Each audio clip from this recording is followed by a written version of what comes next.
Working together in a group can be a great experience for some people and a terrible one for others. You've probably realized by now that working in a group is pretty common in education.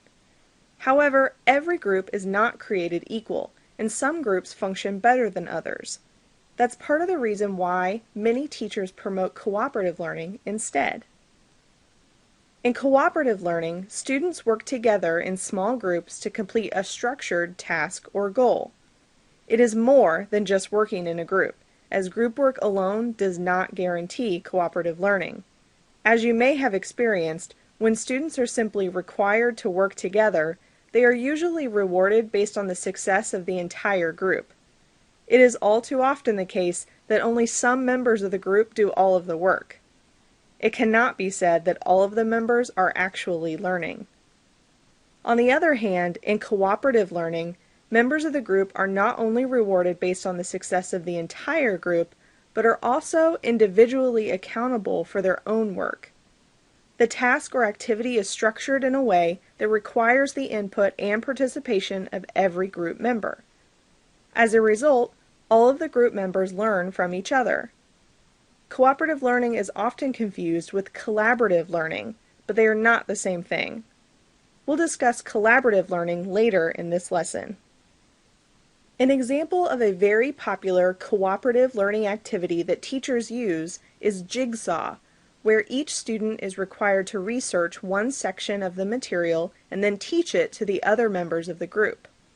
Just like a jigsaw puzzle, each piece or section is put together at the end, and only then does the entire picture make sense.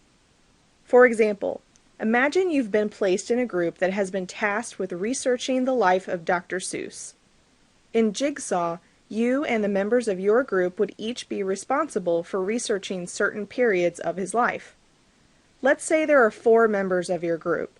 You are responsible for researching his childhood, and the other members of your group are responsible for other periods of his life. When you are finished with your individual research, you report what you've learned to the other members of your group. Once everyone is finished with their reports, you have a complete picture of his entire life.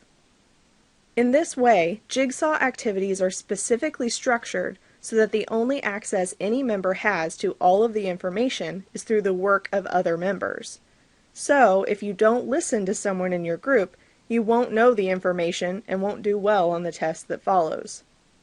As a cooperative learning activity, Jigsaw provides a very efficient way for students to learn. Cooperative learning also has a number of other advantages. For example, as they work together, students learn how to socialize, solve problems, and handle conflict. Additionally, learning to cooperate with others is vital for success later in life. Almost every company that a student will work for is likely to require them to work in a group at some point. As we discussed before, simply working in a group does not guarantee cooperative learning. There are 5 elements that define true cooperative learning in groups: face-to-face interaction, positive interdependence, individual accountability, collaborative skills, and group processing. Face-to-face interaction is a bit counterintuitive because it doesn't necessarily mean face-to-face as in person. It actually just refers to direct interaction. So it can be literally face-to-face, or it could be over the phone, on chat, via Skype, through email, etc. It's just referring to the fact that group members have to actually interact in order to cooperate. The second element is positive interdependence, which means that the group members rely on each other and can only succeed together. This goes hand in hand with the third element, which is individual accountability. As an interdependent group, each individual is responsible for his or her work and can be held accountable for that work. The fourth element of cooperative learning is collaborative skills. The group members must be able to work together, but the ability to do so doesn't always come naturally. Sometimes these skills need to be taught. And the final element is group processing, which refers to the fact that the group needs to monitor itself to ensure that the group as a whole is working together effectively. We already discussed Jigsaw as an example of a cooperative learning activity, but it is not the only one. You'll want to be familiar with at least two others, Jigsaw 2 and reciprocal teaching. As you can imagine, Jigsaw 2 is extremely similar to the original Jigsaw method. Just like Jigsaw, members of the group are assigned separate pieces of the topic. But in this second version, individuals from different groups that have the same piece then become their own temporary group in order to help each other become experts on that particular topic. Once they have become experts, they split up and go back to their original group. For example, picture your Dr. Seuss research group. Your group is not the only group in the class. There are two other groups that have the same assignment.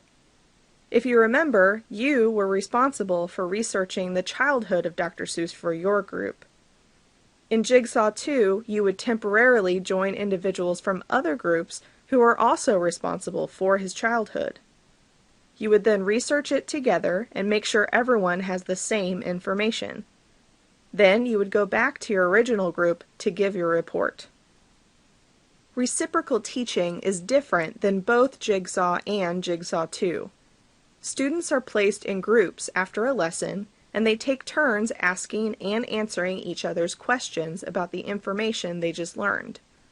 This is typically used as a method of reviewing for a test, and it's quite effective.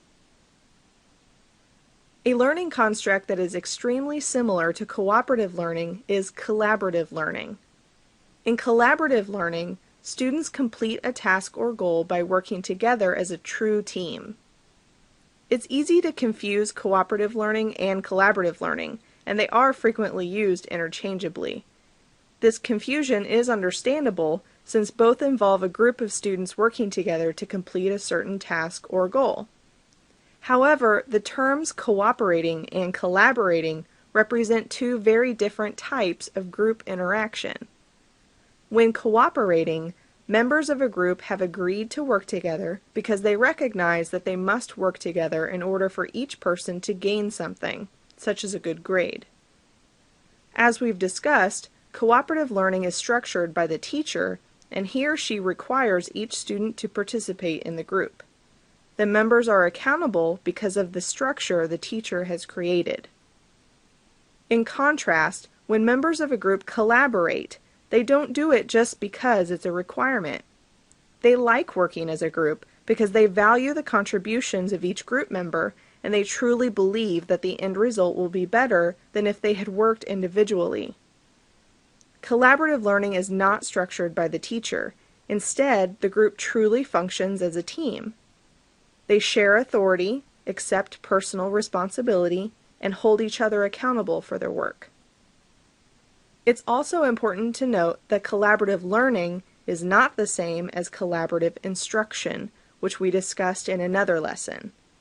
Collaborative instruction is when two or more teachers work together to plan, teach, and monitor a class. Collaborative learning is when students choose to work together as a team to accomplish the learning task or goal. In summary, cooperative learning is more than simply working in a group. It involves working together towards a common goal or task in an activity that is structured so that every member of the group participates. Cooperative learning teaches students to work together and also improves social skills, problem-solving ability, and conflict resolution. There are several learning activities that teachers use to promote cooperative learning, including Jigsaw, Jigsaw 2, and reciprocal teaching.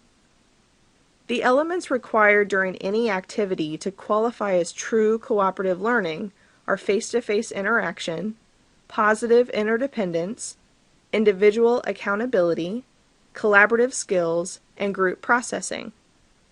Cooperative learning is often confused with collaborative learning, but the two represent very different types of group interaction. Members of cooperative learning groups participate because they are required to do so, and they are held individually accountable because of the teacher. On the other hand, members of collaborative learning groups enjoy working together because they value each person's contribution. They work together voluntarily and hold themselves individually accountable because they share authority and have a high level of respect for each other.